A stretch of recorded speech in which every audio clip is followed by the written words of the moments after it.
The Matrix trilogy captured the imagination of many, leading to many spin-off stories as well as conspiracy theories.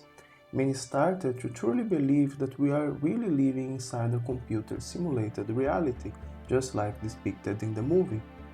In 2003, University of Oxford philosopher Nick Bostrom propounded the idea that we could actually be part of a computer simulation run by an advanced civilization with the purpose of better understanding their ancestors. His theory included an elaborated statistics to prove that there are actually a high percentage of chance of being so. Similarly, in 2016, a group of researchers in the annual Isaac Asimov Memorial discussed the possibility of our reality being actually a computer simulation. Interestingly enough, after much discussion, they come to the conclusion that there are actually a 50-50 chance of being so. From examples like this, we can see how this topic captured the minds of many even in the high ranks of science. There is also a lot of pseudoscience and conspiracy theories around this topic that became popular in the less educated circles. Could it be that we are actually just part of a simulation running on someone else's computer? Is our reality an illusion, with our true selves sleeping somewhere else? Could it be that the movie from 1999 is right after all? In our previous video about intelligent machines, we discussed the origins of consciousness and the impossibility of consciousness coming from computers. Since we are conscious, we can be reassured that we are not software running inside a mainframe. However, the Vedas offer another point of view that is even more surprising and unsettling. The Vedas explain that in our true selves, we are particles of pure consciousness who live in an antimaterial world far beyond the boundaries of this universe. This antimaterial world is described as Brahman, an imperishable mass of energy that emanates from innumerable spiritual planets where pure souls live. Although formed purely by consciousness, this antimaterial world is not devoid of forms. On the opposite, souls assume forms according to their desire to execute different types of activities and according to their relationship with the divine. Since all desirable objects can be created out of one's own consciousness, there is no scarcity. Similarly, there is no death and no lack of knowledge. In fact, the Vedas describe that souls there live an existence of eternity, knowledge, and bliss in harmony with the divine. However, just like light and shadow, there is also a different nature. Different from the spiritual nature, which is luminous and conscious, the second nature is dark and inert. Some souls in the luminous side look into this inert mass and desire to take possession of it, to use it as a place for their activities, just like a child may desire to play with a set of Lego blocks.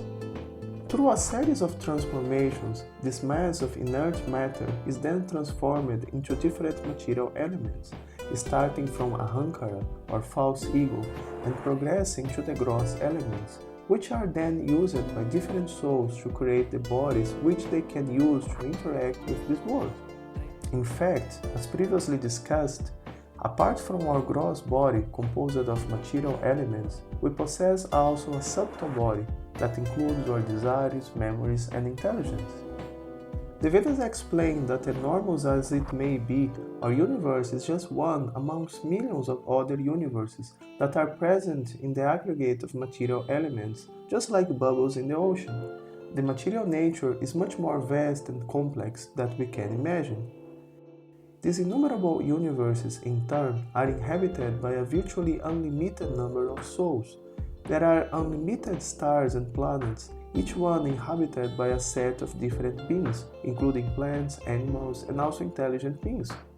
There are many different civilizations, languages, cultures, and so on, but our real nature goes beyond that.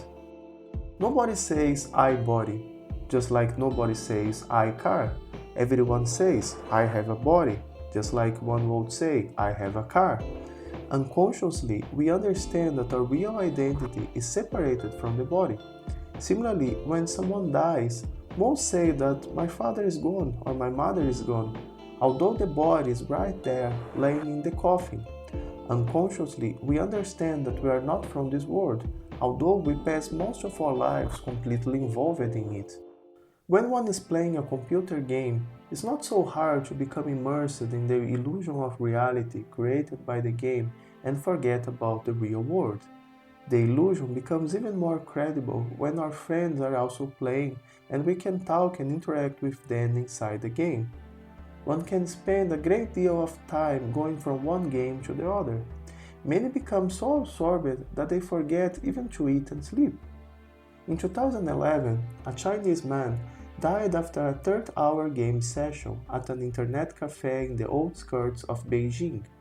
He was able to play continuously for this whole period without eating or sleeping, leading his body to a state of extreme exhaustion that caused his death. Examples like these shows how our consciousness can be projected into a simulation to the point that we may forget our real selves. Similarly, our current world is a kind of imitation of the luminous antimaterial world. We came here at some point in the distant past and have been assuming different forms according to our desires since time immemorial, constantly pursuing the satisfaction of different material desires and aspirations. We are absorbed in this material world for so long that our consciousness became firmly connected to it. The Vedas describe that the material world is like a reflection of the spiritual realm. Things are similar, but as in any reflection, the very nature of the reflection is different from the original. Here we have forms, there are planets, air, and water. However, there are some limitations due to the inherent limitation of matter. For example, in the spiritual universe there is no need to eat, since the forms are composed of pure consciousness. But here, bodies are maintained through different chemical reactions, and thus there is a need to obtain food regularly. Similarly, in the transcendental realm, everyone is eternal and the whole nature of passage of time is different. Here, on the other hand, the chemical reactions that sustain the different bodies make the same bodies go through different stages that culminates in death. Death, however, is not the end, but just a new beginning. When the time of death arrives, the desires and memories stored in the mind carry the consciousness to a new body, starting a new episode in the journey, where the soul creates a new body for itself and goes through a new series of experiences according to his previous karma and previous desires. As in each new life the soul cultivates new desires, the circles continues practically unlimitedly. As a result, we live in a prison we ourselves created. In the Vedas, one can find the knowledge that comes from the other side. This is the way the inhabitants of the luminous side use to transmit us information that can help us to escape the prison and rediscover our original nature. Through the different processes of self-realization taught in the Vedas, especially through the process of Bhakti Yoga, one can gradually awaken his original spiritual nature and gradually transfer his consciousness back to Brahman, the original realm. In the movie, people would wake up from the Matrix in a reality that was actually worse than the one they were previously. Fortunately, in our case, the reality is much better than what we are experiencing now, although different from it in ways we can't even imagine. However, our addiction to our ego and material plans keeps us in the dream world. This is an instance where reality is more far out than science fiction.